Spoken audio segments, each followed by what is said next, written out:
Hello, my name is Marcus. I'm the compiler of a collection of therapy quotes entitled Psychoanalytic Self-Awareness Quotes. This is TQ 746 to 754, part 2 of 2. In part 1, we covered 746 to 753, and in this part 2 we'll continue with 754 and 755. Therapy quote number 754. Interpreting only the dependent longings and oral greed of these clients who feel deprived and rejected, without a deeper analysis of the more regressed masochistic bond to the, quote, bad pre-edible image, is of minimal value in mitigating their endless need to prove to the world that they are still unloved. As a rule, he seeks to demonstrate to the world that the, quote, bad mother made him so ill that no one is good enough to help him. That's a challenging quote, but so the theory here is the theory here is that what underlies the narcissistic pattern, like what is the deeper message the person is trying to say? You have to get at that.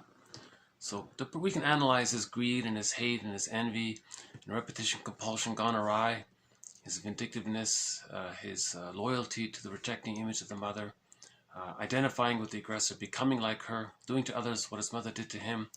So a lot of these things are sort of mid-level, let's say.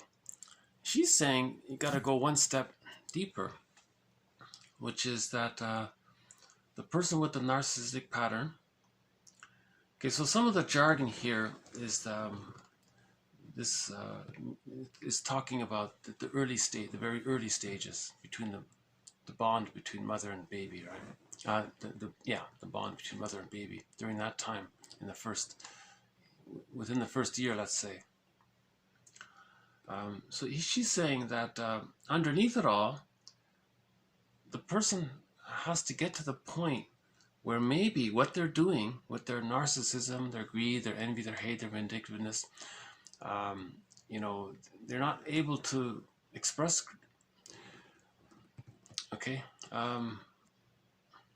what they're trying to do is saying that the mother was so impinging upon the child, so engulfing on the child, so rejecting, so demanding. The mother objectified the child so much. He's just in greed and rebellion all of his life. What he's trying to say is that mother damaged him so much that no one can help him and no one's good enough to help him. Something like that. He seeks to demonstrate to the world, to others, that his mother made him like this, and no one's good enough to help him. So with the playboy pattern, he'll reject everyone, or he'll devalue everyone or use everyone, because no one can make up for that. Because in the repetition compulsion gone awry, no one can make up for that. But he's trying to communicate how damaged he was, and he's doing it by being devaluing and rejecting, and he's overly attached to the rejecting image of the mother. You see, so we're back to this whole issue of the narcissistic pattern. But before we do that, let's have a nice look at the fresh snow today. A little sunny. This is a pretty day. In part 1, I was showing the scenery here because it's not going to last too long, so I thought I would show it. Is that that's for a second there I thought I saw the fox, but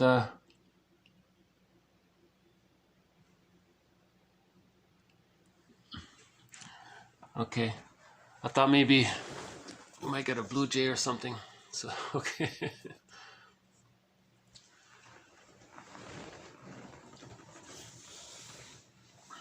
Okay. Yeah, today's an interesting day, isn't it? Okay. Weather-wise, I mean.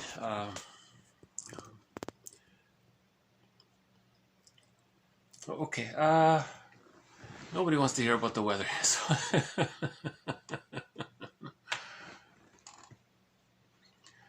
okay.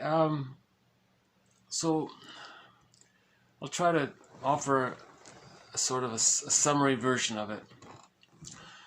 Babies come out of the human babies come out of the womb too early, right? So an extended womb is offered from birth to 6 months, which we call the stage of symbiosis, or the stage of undifferentiation, where the child is fused with the mother, just like the child was in this fusional at-one state with his environment in the womb. Okay, so this extended womb is from birth to 6 months, and he needs the mother to be attuned, just like in the womb, all of his needs were automatically met. The womb life was attuned. Okay, the mother has to be as attuned as well. She can't just think that the biological birth and that's it. So we're looking for the psychological birth. This extended womb is as important for the psychological birth as is the actual physical womb is for the biological birth. So we need to treat this extended womb time period like an actual womb. It needs to be safe and warm. The mother needs to be attuned, okay, because that's necessary for the psychological birth, which takes place at roughly at the age of 3. Okay, so that's the first sub-phase of the process. We call this the separation individuation process, which leads to the psychological birth. So in the first phase, that's called the stage of symbiosis. If enough love is given, the child feels safe enough to differentiate out of the love. He got enough love. He felt so safe with that love.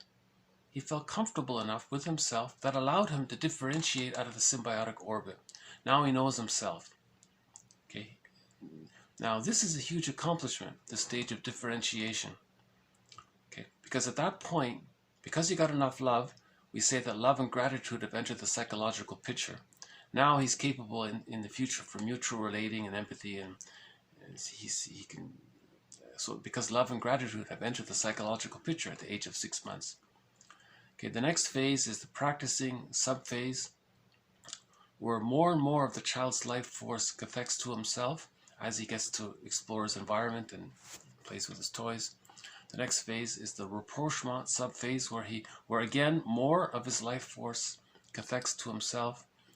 Okay, and he can return to his mother for emotional refueling as needed. So he's separating more, but he's not quite on his own. So he goes back and forth like this. By the age of 3, he has enough love.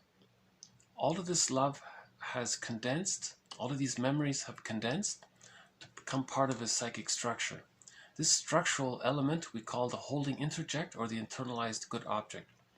With all of this inner security, okay, the life force can more so connect to himself. That's called the psychological birth. Okay, he got the key out from under mother's pillow. He's differentiated, and he has himself, right? And with all of this, and we also say that there's ontological security here, and there's basic trust here. Okay, with this basic trust, ontological security, and with his life force to himself, and with the safety related to that, he now feels safe enough to have access to his real self, the part of him that has various capacities. So now, with access to the real self, he can express his unique individual wishes. Okay, he has a wide range of feelings that are available to him. He can be spontaneous and a little creative, and he can set goals out of expression from his real self. Okay, someone's master said it's meaningful. You're expressing who you are. You're being true to yourself, as we say. So he feels good because he's connected to himself. Because he got enough love. So you need enough love to get there. Okay. Now with that enough love, with that differentiation, if he does experience losses in the future, he can mourn the loss because he has enough of himself to recognize and appreciate the loss, and the psychosomatic system can mourn the loss. Now let's go back to that first stage from birth to 6 months, okay, where the person didn't get enough love to differentiate. What the mechanism is how that happened, how that occurs, Klein says, is that in the beginning, the baby creates two images of his mother, the satisfying image and the unsatisfying image. If the unsatisfying image, okay, if the memories around that outweigh the satisfying memories, that's a developmental trauma. The splitting is still there. You need enough love for the splits to come together. If there's not enough love for that, the splits are still there. So there's the fixation at the rejection level. He didn't get enough love. Love was rejected. So he's fixated there. That's a huge issue because that prevents what we just described. That prevents access to the psychological birth. That prevents ontological security. That precludes basic trust. Splitting precludes access to the real self. Splitting precludes mourning, right? So he's stuck there, psychologically speaking, right? Not cognitively, not chronologically. We're talking about this invisible psychic representation, right? So if that's the case, that can lead to certain schizoidal patterns. We mentioned Iago yesterday. Okay, that can lead to the hostile provocative style, where the person is trying to find someone else to meet his symbiotic needs. No one can do that. That's why he's hostile and provocative. He's trying to say that he didn't get his symbiotic needs met. A person needs to get their symbiotic needs met during the first 6 months in order to differentiate, to know himself. Otherwise, you're still stuck in this negative symbiosis or this trauma of not getting your symbiotic needs met. That can lead to the narcissistic pattern, where the person identifies with the aggressor, right? And then does to others what was done to him. And there are other patterns related to this early stage, but let's just stick with those for now. Okay, so as mentioned in part 1, briefly, when there's a trauma, the person wants to master the trauma. Now, how does he master this trauma? How does he repeat that? How does he repeat that? He wants to communicate it, to try to get in touch with it, to master it, but how does he communicate it? So he's going to communicate it through what's called reaction formation. He originally had this unconscious wish to receive the inexhaustible flow of goodness from the breast. Okay. In the beginning, the baby just relates to the breast, right? So his understanding of what he needs is this inexhaustible flow of goodness. That's his unconscious wish, but it's forbidden. Okay. Now he wants to stay in touch with that wish because of the attempt to master the trauma. He's got to stay in touch with that wish. So how does he stay in touch with that wish? How does he communicate that he had that wish as a baby? All he has is hate around not getting enough love. So he'll express his hate and negativity.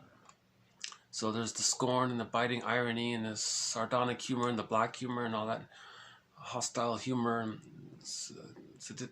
so on. Humor that puts others down and that kind of... So there's all that negative humor. That's a reaction formation, a counterphobic reaction to his need to stay in touch with his wish to communicate that when he was a baby, he had the wish to receive the inexhaustible flow of inward goodness. So he has this inexhaustible flow of external anger and hate in his negativity. Okay, the narcissistic people are very narcissistic and cynical and all that. So they're continuously cynical and biting irony and all that.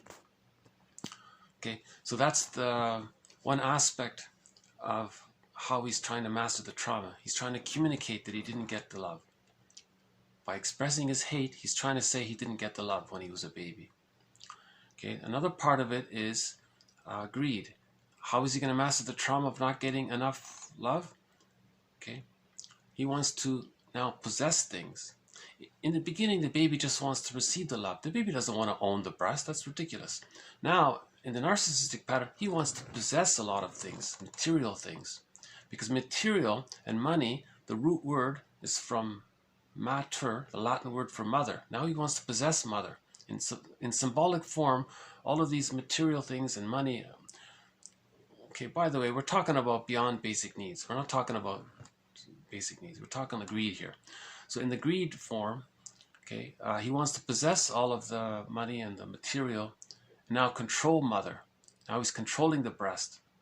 He thinks he's trying to master the trauma of not getting the breast to feed him. Now he wants to control the breast and even own the breast. And because this is insatiable and inexhaustible, and because he's chasing something that he thinks is inexhaustible, okay, and because of the repetition compulsion, chasing something that he thinks is supposed to be continuous, he was never satiated. He doesn't know when to stop.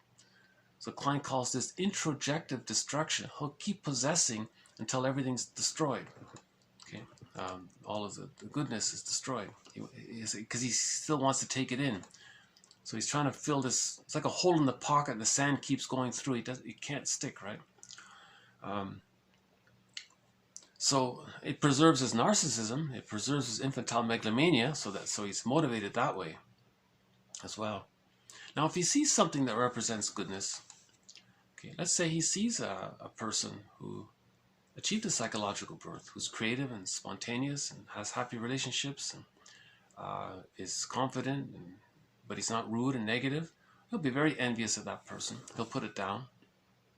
So that's envy is hatred of the good. He doesn't want to be reminded of the goodness if he can't get it. Okay. Now, if he puts something good down, he feels gleeful, and he sees the good damaged or spoiled, he feels gleeful. So I think that's part of the Schadenfreude. See, a more deeper version of the Schadenfreude is that schizoid version of the narcissistic pattern.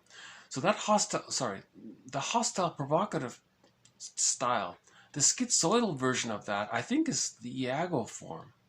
Now the Iago form, the more inverted, the conniving, plotting behind the scenes, pitting people against themselves and taking pleasure out of that, that's sort of like an inverted version of the outward, external, hostile, provocative style. He's just doing it behind the scenes kind of thing. See, there's a deeper kind of malignant Schadenfreude. We can call that the sadism, let's say. And let's say what the narcissist is doing, we'll call that the Schadenfreude. Maybe we can differentiate the two like that. Now, if you question the person with the narcissistic pattern, give him any kind of interpretation, as was discussed in 752 in part 1 of this series, in part 1 of this tape here. That's his identity. That's all he knows how to do. He's busy trying to master the trauma. He's caught up in it. And you're going to offer an interpretation about all of this? That he's identified with the mother? He is the mother. So he can't handle this. He'll take that as a huge insult, because no one's understanding him, and he thinks you're criticizing him. He received enough criticism. Remember, he's fixated at the rejection level, right? So if he sees feedback, he thinks he's being rejected. So he takes feedback, even if it's helpful. If it's helpful, he'll hate it because he's envious of it. So there's another angle to it. So it's very hard to work with the narcissistic pattern. Masterson seems to have solved the matter, right, in his books. Okay, so again, then he's angry that way if you question him about it. And we had that quote from Karen Horney about vindictiveness. So people with the hostile, so people with the narcissistic pattern, the hostile, provocative attachment style, the inverted version of that, the Iago one, some symbiotic character disorders. I don't know about that one. There's not much written about that. Okay. So TQ 754, this quote here is saying, yes, you can interpret a lot of this, but ultimately the person has to reach the point where they have to consider that when they were a baby, that they identified, they didn't get enough love, and to cope with the pain of that, they identified with the aggressor. Now the person may say, yeah, so what? So he's resisting. See, now you interpret that, you're resisting because it's too painful to consider that. Okay, and then at some point, he's got to consider that possibility. You know, Louis Marie von Franz has one anecdote. She says, if you're so special and everyone else thinks you're so special, how are you so special? You guys are a dime a dozen, she would say. And they would be enraged sometimes. But sometimes it would get through, you know. That's maybe... Oh, we got one of the birds here. Hold on a sec. Oh, he just flew to the road there.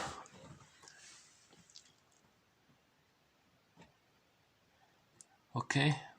So maybe we'll get a closer look at the crow later on. Yeah, I've grown fond of the crows. Someone said in one traditional culture, indigenous culture, the crow was considered the keeper of psychological and spiritual knowledge. So it's interesting about that. So we've had a few visits from the crows in earlier videos. Because I think they said the crows are they're one of the most conscious birds. I don't know, but if you do see their eyes, they do look a little, they do seem aware of their, anyways. Okay, so, you know, one novel, you know, all of these novels, like the Don Juan story and the Peer Gynt story, all of these novels of the playboys, it's meant for the people of the narcissistic pattern to see themselves. Chekhov says people heal when they see themselves. It's meant for them so that they can see themselves, you know, and see what happens. You know, the Peer Gynt is very clear about that, you know, and so in one novel in the 60s about this, it was very clear. The mother exploited the child grew up, exploited others, and then used doublethink, rationalizations, long lies, false logic, to lie to himself and to lie to others.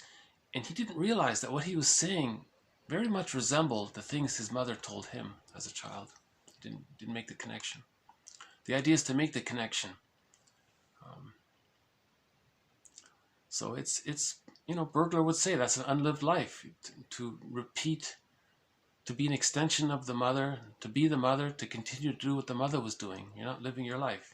You're just caught in the repetition compulsion of this overt attachment to the, quote, bad mother here, to the regressed masochistic bond to the bad pre-adult image of the mother. Right. Some jargon there.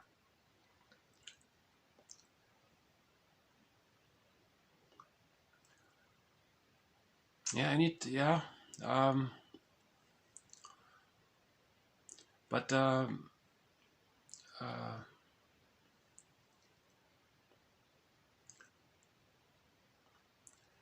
I think, you know, it's hard to comment further on this because I don't really know it. A video from 2 or 3 days ago talked about the relationship between a person with the narcissistic pattern and a person with the codependent pattern. A person with the codependent pattern was able to differentiate. They received enough love to differentiate, but they didn't receive enough support to reach the psychological birth. Okay, so they were still looking for support to reach their psychological birth. So both the person with the narcissistic pattern and the person with the codependent pattern, neither of them have reached the psychological birth, and they tend to attract each other. So the person with the narcissistic pattern is drawn to the person with the codependent pattern because he can dupe them. He can get the love that they got. He can he can siphon them. He hates them at the same time, but he's caught in the repetition compulsion of trying to get it all in. So there's the greed.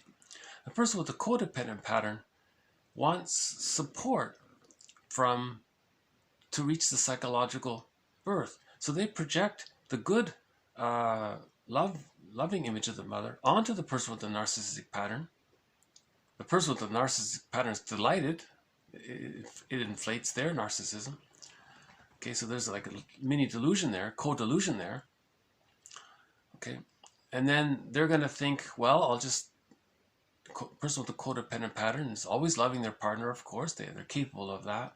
At the same time, they're kind of hoping to get support from their partner to achieve the psychological birth. The person with the narcissistic pattern doesn't have a clue about that.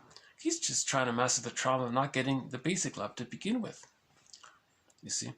And, to be fair to the person with the narcissistic pattern, some people with the codependent pattern seek out people with the narcissistic pattern, because people with the narcissistic pattern kind of present what someone called a fake adulthood, a pseudo-adulthood. Because they're so aggressive, they look strong. So people think, well, maybe he's an adult because he looks so strong. There's a confusion there. Just being an angry narcissist doesn't mean you're an adult, It doesn't mean you're a strong adult. But the person with the codependent pattern is willing to lie to himself. He'll or she will use rationalizations to think that all of this anger and hostility, well, that's strength. That's parental. Parent is good. Maybe you can get more love that way to reach the psychological birth. So a person with a codependent pattern finally wakes up that they were depleted. Okay, I just came across a song, not a famous song or anything called but the title was interesting. The title was "The Ghost of Myself." Okay, Doris Duke. It's an okay song, not a great song or anything, but the title was interesting because what she was saying in the song was that she, typical pop song, she loved a guy, but what she was saying was she now feels that she's a ghost to herself and she's not able to love anyone else in the future because she was so depleted. And now she has PTSD and she's reactive and she can't smile anymore. And so it was one way of that phrase was interesting. She was a ghost to herself. So a person with a codependent pattern spends 20, 30 years in the marriage or whatever, giving and serving, not knowing that the partner hates their partner,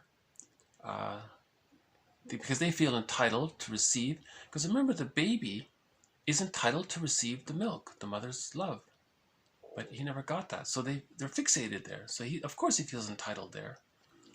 To master the trauma of it, he's got to feel entitled there in order to stay in touch with the unconscious wish to receive enough love. So he feels entitled there. So finally they burn out. The person with the codependent pattern burns out. The person with the codependent pattern is flying high as a kite. He loves it. But that's an inflation to his infantile megalomania. That's just all inflation to his grandiosity.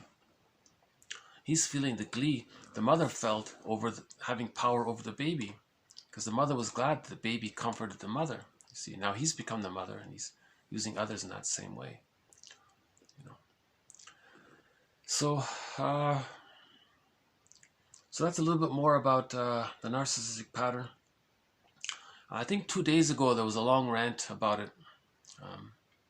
I think that was maybe the best rant on it so far.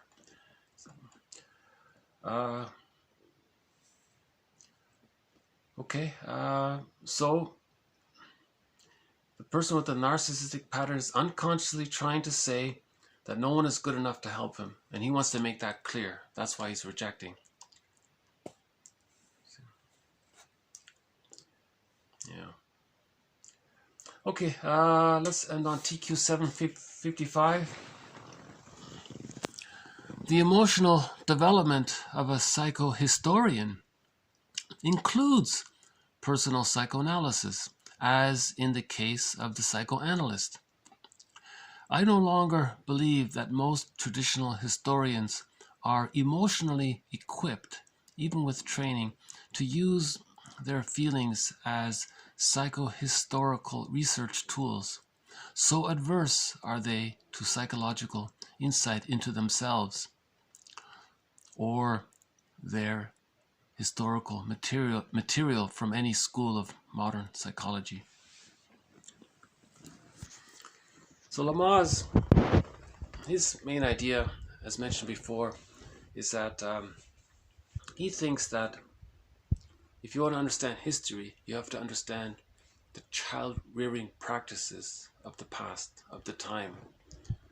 Right? So he thinks there's a link. His main idea is that there's a clear link between the child rearing practices of a time or in a place and the historical events around it, kind of thing. And he says if you want to analyze history, you have to first analyze yourself, right? Just like in personal psychoanalysis, the therapist has done a personal psychoanalysis. Okay, so he's saying here a regular historian collecting dates and facts and all that, he can't really understand it or make that much sense of it, really, he's saying. So we don't have much on Lamaze's work here. It's very difficult reading. It's hard enough to read Alice Miller. To read Lamaze, oh boy, that's very difficult. That's very hard to read. I tried, I gave up. You have to take that in small doses. Apparently, long ago, children weren't treated very well, and then people reacted because of that. Anyways, I won't say much more about it. But you know, the sun has come out a little bit more. Jeez, you know, I'm really marveling at today. What a nice day today is. This is the nicest day we've had this winter. Okay, it's 2021. Fresh snow. Okay. I'm surprised the birds aren't around.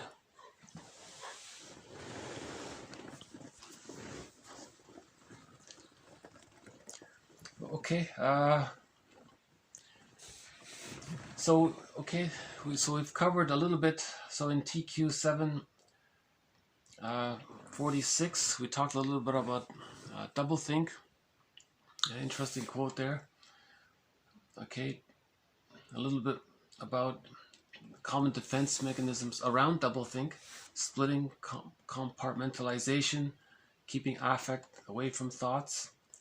Okay, projection. You ascribe to others what you don't want to feel about yourself. Rationalization. You lie to yourself to keep things denied. Reaction formation. Okay. So you're outwardly doing the opposite of an unconscious wish that you feel is forbidden somehow. Right. Okay. The comment about Don Juan. Okay. He's faithful to the rejecting image of the mother because he's become her. That's why he's so faithful. That's why he's so loyal to his mother, because he is her. That's the Don Juan syndrome. Okay. Yeah, so TQ 748 and TQ 54 are linked there. A little bit about prenatal stress. Yeah.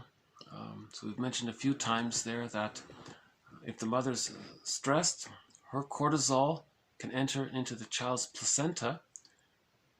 Now the child's placenta is a part of the child. The cord between the child and the placenta are part of the child. So now the mother's cortisol enters into the child through the placenta and down the cord. Now the child is stressed.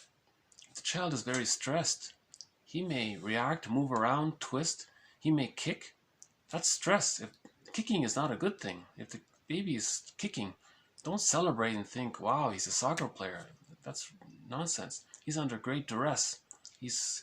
And if he's kicking, he may kick the cord and twist the cord around himself, thereby causing problems getting enough oxygen. So he's under more distress. Now he's frantic. Now he may be kicking even more to try to release the cord or something. So all of this can lead up to the baby being more vulnerable to receiving birth trauma when at the time of birth, because he's already in a weakened state. Now you have the stress of the birth period, so he can get birth trauma. So there's a link that way. So we don't want prenatal stress. We've had a few quotes on prenatal trauma already in this series. Okay, and the idea of splitting can take place at birth, TQ 750. He had an interesting way of putting it. He says, in the womb it was paradise. So there's the good mother or other. at birth, there's bad mother already. So he created the splitting right from birth. He does that to preserve the memory of the good mother. He has to keep it separate. Now, when these images of mother or other are separate like that, that means when he's angry at someone he loves, he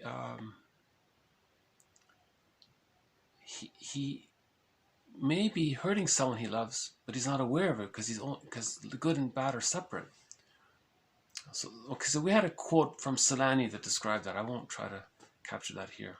That's a difficult concept to explain. The baby, so the mother's one person, right? The mother's not two people, but the baby thinks there's two people, Jekyll and Hyde. So when the baby's angry at mother, the baby's only angry at Mr. Hyde. He doesn't see Mr. Jekyll. You see? So there's a splitting there. That's why when the baby's so rageful towards Mr. Hyde, he doesn't realize that the mother is the same person who's both satisfying and unsatisfying. He's just reacting to Jekyll or Hyde. And if he's angry at Hyde, that's okay because Dr. Jekyll is separate. That's the life in the womb was all good. Right? So there's that kind of, that's the reason why in prejudice someone is operating kind of like from that prototype there.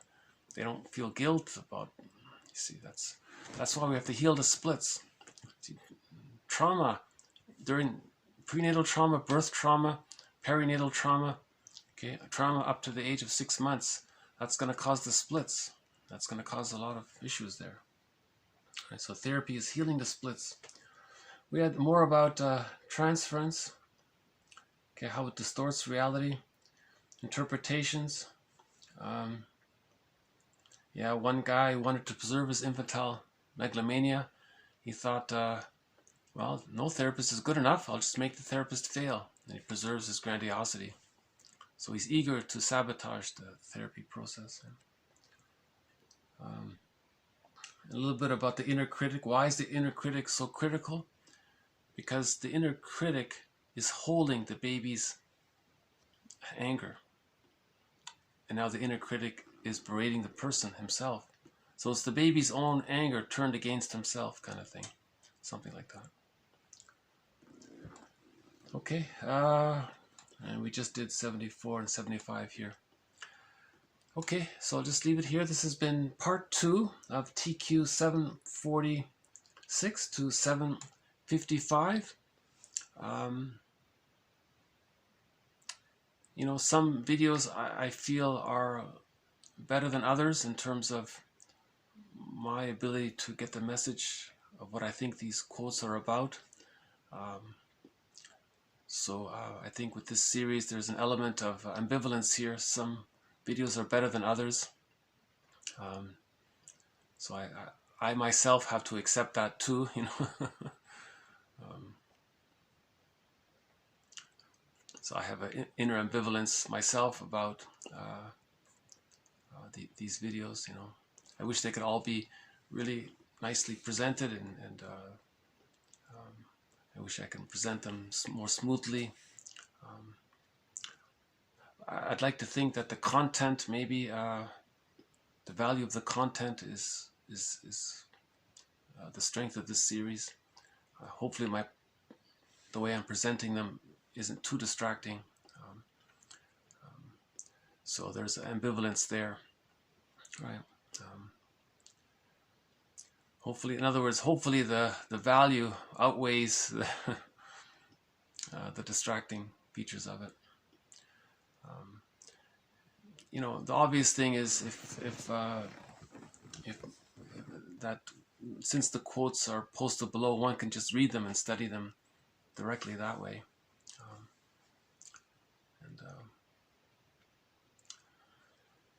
I feel like, should we end on a song? Okay, let's just pick a song here.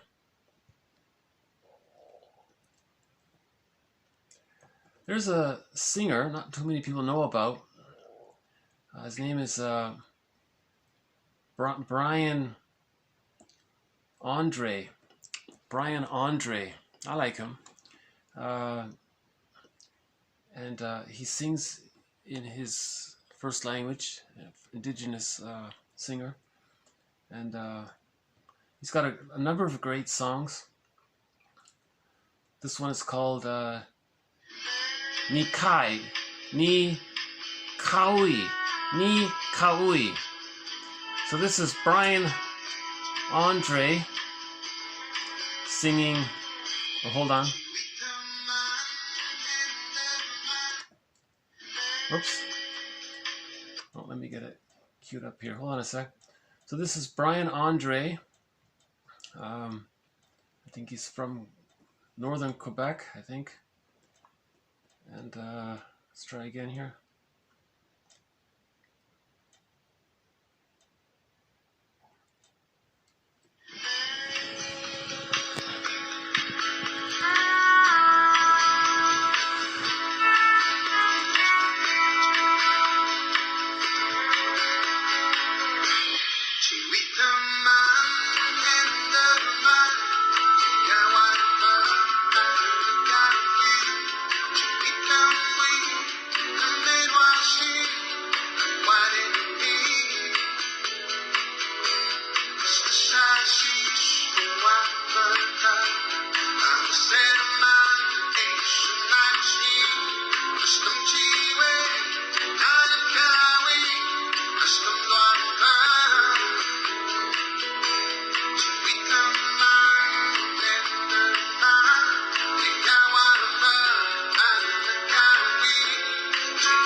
Okay, so that was Brian Andre. The song is called Nikai, Nikaui. He's got some great songs, some great tunes, Brian Andre. So thank you very much. See you next time. This has been TQ 746 to 755, part 2 of 2. Bye for now.